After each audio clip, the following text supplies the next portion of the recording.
on your 2-year-olds, even if you're not wanting to train them in the bit, if you're using a hack or hackamore, that noseband sits right here and goes against these teeth.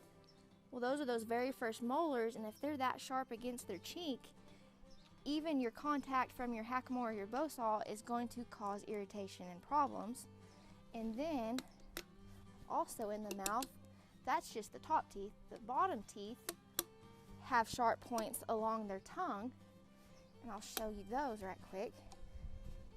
And as they're trying to figure out what's going on, their tongue sits against all of these sharp points. See if I'll move his tongue out of the way.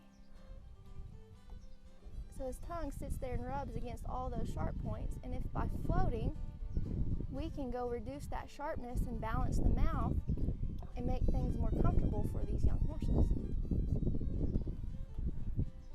On 2-year-olds, a lot of people think that their 2-year-old does not need to be floated, and that's another misconception. He is still growing in his teeth. He's only got 5 of his 6 molars in, and he still has caps that are going to be shed off in the next 2 years along these first 3 teeth. So what you'll notice is at the end of my pick, these sharp points, they're already causing, turn it around a little bit, they're already causing some cheek lacerations back here in the back of his mouth.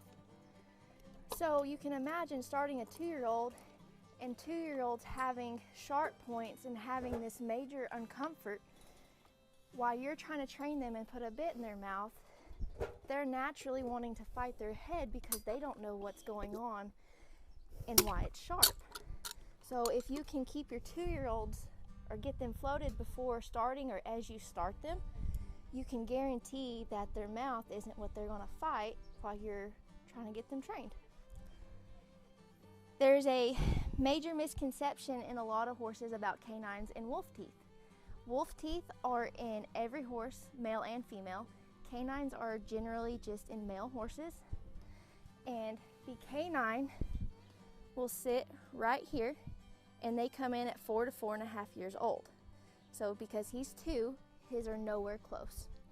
Then on wolf teeth sit right here in front of this very first molar, and because he's been gilded, his have already been pulled out by the vet. So he's a baby. He has all caps, all baby teeth right now. These first 2, or first 4, this group of 4 comes out at 2.5 years old. These come out at 3.5 and 4.5. So he won't have a full head of permanent teeth or full set of incisor permanent teeth until he's 4.5 years old. And what does it look like when they lose those caps? How does it happen? It'll happen usually the bottoms first, and they'll start wiggling and they'll come off. Okay. And you'll see a very little bitty baby permanent tooth down here, and it'll be a gap. They almost look like they have Bubba teeth going on for a little bit as those permanent teeth are coming in.